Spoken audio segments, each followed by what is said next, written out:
Good morning, everybody. Today is Friday, the 21st of February, 2020. I am in Jamestown, New Mexico.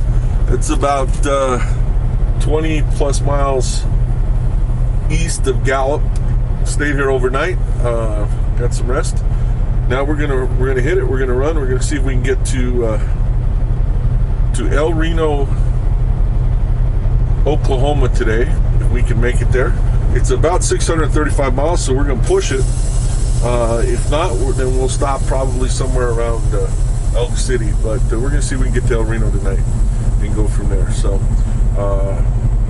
should be a good day. We're going to roll out here and we'll go from there.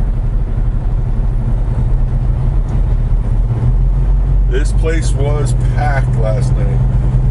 It was hard to get a parking space, and then there was some people who ended up having to shut down here.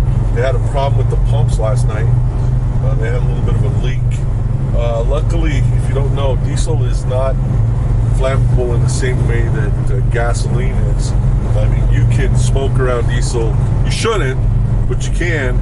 You could even, I've seen videos of people throw a match into diesel, a puddle of diesel, and not light. Now, that said, don't do this at home. Don't try it. I'm not telling you to try it. It's not my responsibility. You do something stupid, but it's not the same exact. But they had a leak, and they came out and fixed it, I guess, this morning. Some people were able to fuel, but some people who were low on fuel, that this was just the stop of theirs, they ended up having to spend the night. So we're gonna move out of here. Like I said, we got 635 miles if we're gonna make it to there. We can do it if we're lucky here. Just going to depend on the hills. We are a little light. We're about 55,000 pounds, so that's down from up to 80,000 we can be. What does that mean? Well, that's going to allow us to go up these hills a little bit easier than normal. So that's a good thing there. We'll stop in about 7 hours or so. Take a break, probably somewhere around Amarillo or somewhere in that neighborhood, but we're going to see from there. So once we get on the road here, I'm going to go ahead and turn it off for a while, and we'll pick it up as we go. There should be some good sights. We tried using this a little bit on the way. I had just gotten it, but we're going to pick up some better sights as we go, see some things, and have a good day. I am working presently on editing some videos, trying a piece of software. I don't know if I like it or not. It's the Sony Action Cam software that comes with the camera that I bought. So I don't know whether I like it or not. We'll have to see, but we'll go from there and see if there's something else we want to do. So anyway, all right, guys, you guys have a good one, and I will talk to you in a little bit.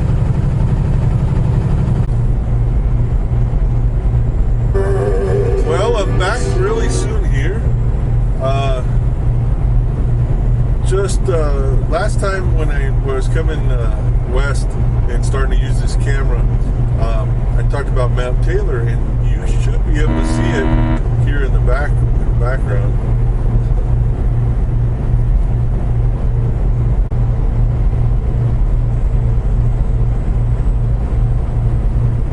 So everybody, just real quick, I mentioned when I was taking the trip from Albuquerque to Gallup, and I had just gotten this camera and getting it situated, about Mount Taylor, which is a mountain here in New Mexico.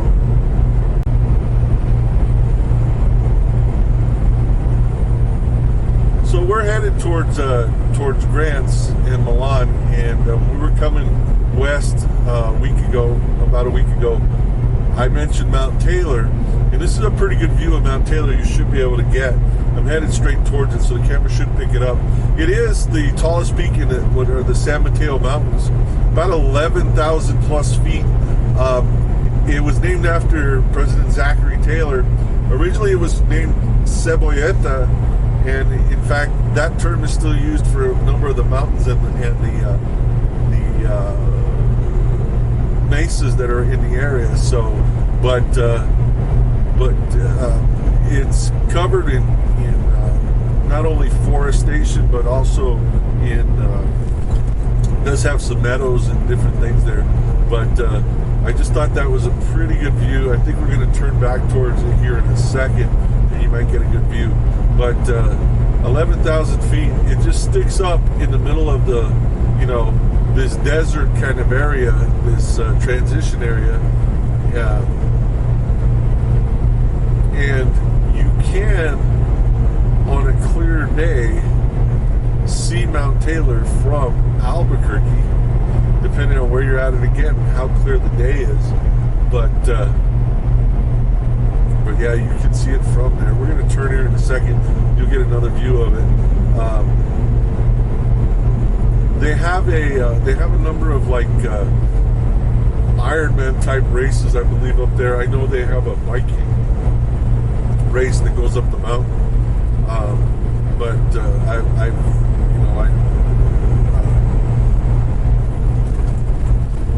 that happens every year. But yeah, you should be able to see Mount Taylor here again, just a little off to the right there.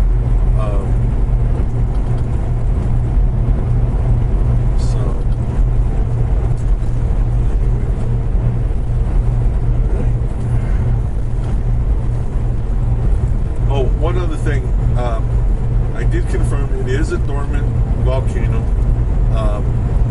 and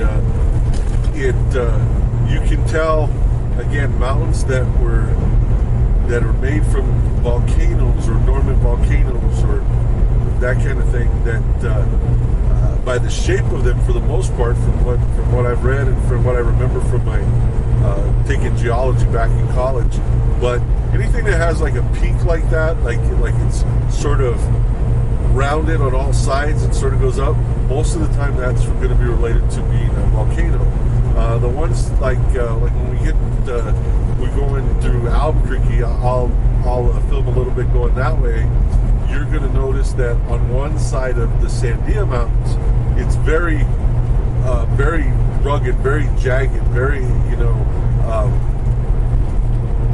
one whole side looks like it's been torn away, and when you get to the other side of the mountain, it's smoother, and there's more a smooth side to it. Those are a lot of times made by one tectonic plate going underneath another and pushing it up to create these mountains. So anyway, all right. Okay, everybody, we're going through Albuquerque here. We're going to turn a little bit towards the mountain. We were talking about Mount Taylor a little while ago, and how it's got sort of these smooth kinds of sides that sort of go up to the peak. That's, if I remember from geology right when I took it, it's been a while, but that's one of the signs of a mountain that's made from a volcano, a dormant volcano, or and then you got something like this. This is Sandia Mountain, and the Sandia Mountains, and you can see how rugged and jagged this side of the mountain is. And if you were to get close to it and really look, you would see that it's very jagged, very, very jagged. So so it's something that you would want to that you would see, when you get to the other side, it's going to get back to that smooth kind of thing. So basically, this whole side gets pushed up. So, all right. Hello. Hey, good. How are you? All right.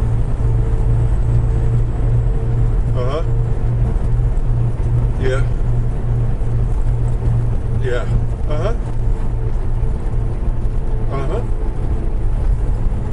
Yeah.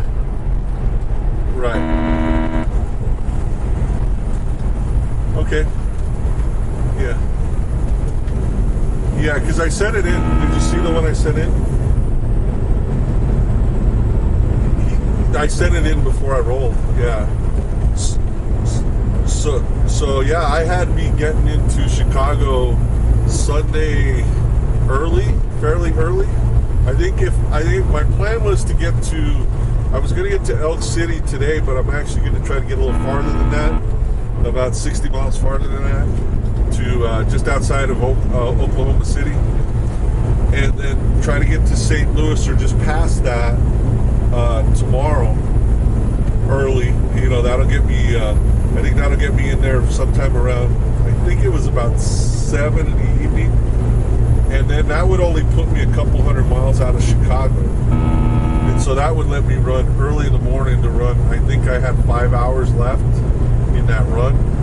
So it's just finding out. The only thing I didn't find out was the place close to, the best place close to Whole Foods to shut down. So yeah, I was going to be there with plenty of time actually to get a tin in before the delivery.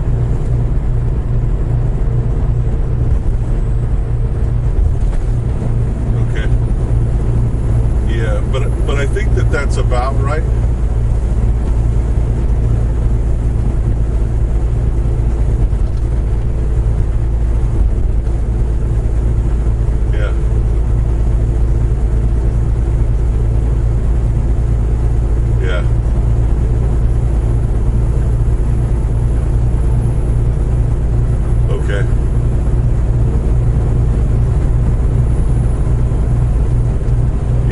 Fine. I mean, that's sort of what I was going to look at. It just sort of depended, you know, exactly.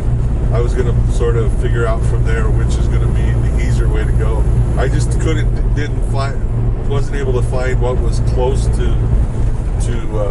that delivery, you know, where I could shut down and make sure, because it was only going to be like a short run on Sunday morning. Yeah, I mean, I wasn't going to have but a couple hundred miles left. I think 250 miles, something like that. So it wasn't going to be a whole lot, and I'm actually a little bit ahead of where I planned to be. So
trying to get you guys to see these mountains over here on this side, Sandia Mountain. We're going to miss part of it, but you can see part of it in the Sacramento, in the Manzano Mountains to the right over here, where it's the mountain is very jagged on this side. If you were to get really close, you would see that it's extremely jagged, and so usually that's a sign of two tectonic plates meeting and one subjugating or going underneath the other and pushing the other side up. So on this side of the mountains, it's very jagged, very abrupt. Like one side is like real, I don't want to say flat, but it goes up. You know, there's a lot of flat on this side, and you go on the other side, and it's very smooth as you go down the hill. So I think one of the videos I filmed when I first got this new camera coming the other direction showed how smooth that side of the mountains were compared to this. So anyway, like I said, it's just interesting to see what you see. I mean, the different kinds of mountains and hills and everything else, and also what you call mountains and hills. You know, I'm in Albuquerque right now, about 5,600 feet, I think. around the average altitude here. And you go other places in the country, and there's nowhere close to there throughout the entire state. So anyway, all right. Well, we're going to. I think my goal is to take my break once I get just into Texas. There's a nice Texas rest area welcome center. I think that's going to be the plan. That's going to be about 4 hours from now. So I will touch base with you guys a little later.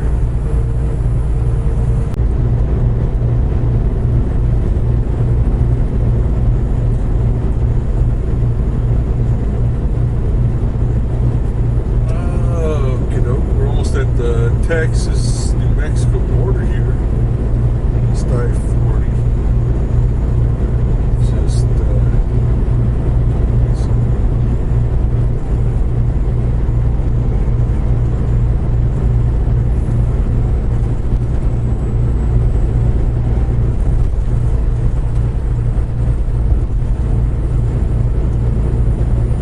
it's been overcast all day long.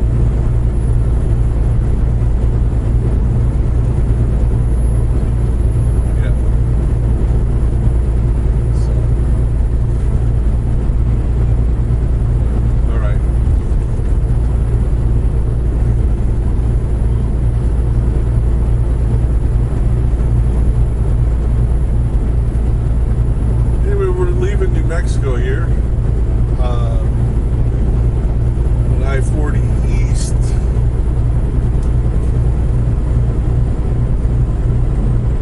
And welcome to Texas, and welcome to Central Time Zone. So it's just a long first, it seemed like a long morning today, or early afternoon. Maybe because I didn't get running until about 10:30, or actually close to 11, because I didn't shut down until really late last night. But it just seems like a long day. But we're in Texas. You can't really tell a big difference. But if you've never gone through that,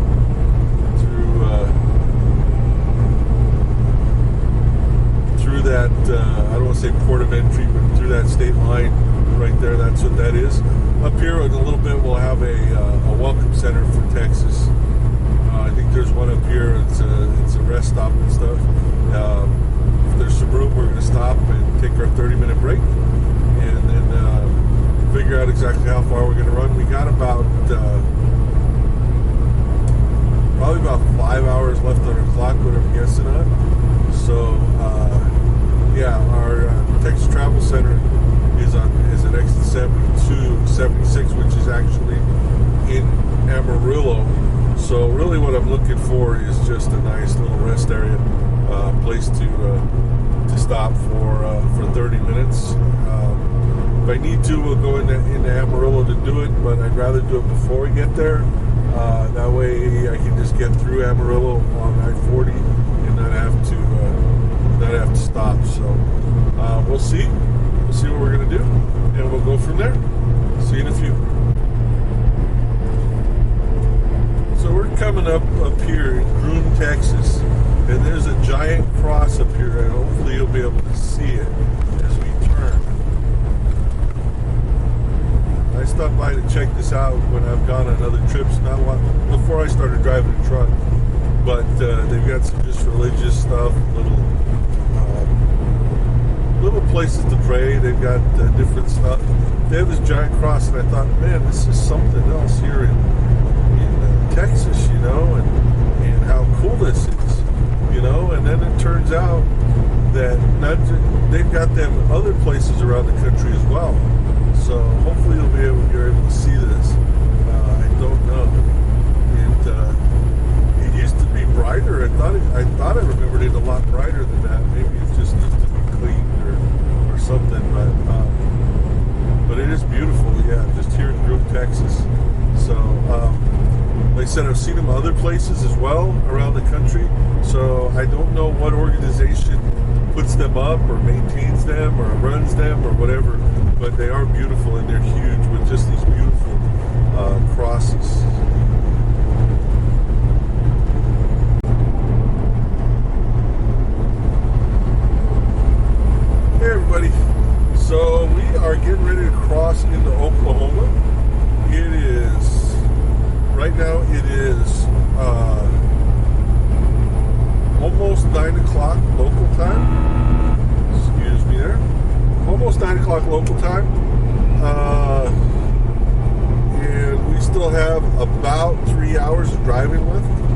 maybe a little less than that, about 130 miles, give or take.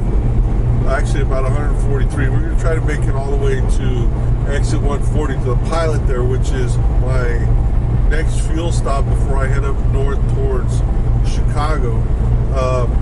Reason we want to try to do that is that way in the morning we're not having to roll 13 miles to the fuel stop and waste some time. I mean, we'll have to fuel in the morning either way, but when you have to get off, drive 13 miles, get on the interstate, get off the interstate, go, all that stuff like that, you can waste quite a bit of time. So we don't want to do that. We want to just, we're going to try to get there. Hopefully they'll have a parking space for us to get into. There's about 145 parking spaces at that pilot, so hopefully we'll be able to find one with a little bit of luck. So we're going to check that out. A couple things. I do wish it was daytime. I mean, I'm going to tell you, as I go and I record stuff, I'm probably going to, you'll probably hear things in more than one video, especially if we're doing something like this at night. We're about a mile west of the Oklahoma-Texas border. The first small town in Oklahoma is actually a town called Eric, Oklahoma. The reason I know Eric, Oklahoma is because I stopped there, not in my truck. You got to remember, I used to go on vacation a lot, or not a lot, but when I went on vacation, I would drive this road a lot. And so I would go and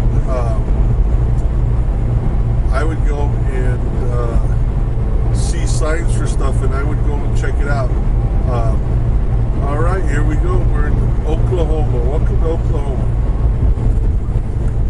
So anyway, so Eric, Oklahoma, I saw this little sign that talked about a museum, and it was a museum for a guy by the name of Roger Miller. If you don't know who Roger Miller is, he's famous for a couple of songs. One of the songs is King of the Road, and then you've got Dang Me and a few other ones that he's done. So let's see if we can. Let's see. This wait station's open. Let's see if our pass is going to work here. If not, we're going to go into the wait station.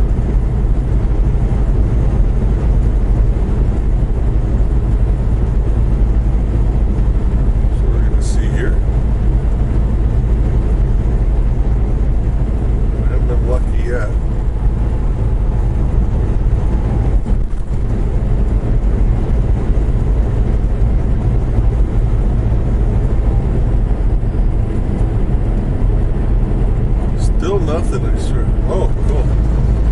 Good, I get to bypass. So that's a rolling one. So that's good. I don't have to stop. Even though my little thing's still not working, I get to bypass it. So that's cool. Okay, so we're gonna go ahead and bypass it. There's a couple different ways to do. They have what are called rolling way stations, where there's actually a scale in the middle of the road, and as you go over it, if you're not even close, like we're really underweight, there'll be a sign that says bypass it. And so we're bypassing it because it told us to. So that's good. That said, my way station thing is still not working. I don't know what the heck's going on. I don't know what it is. So we're gonna have to figure it out, because I can't be without one of these. This is the second one I had that I've had like this. So I don't know what's causing it.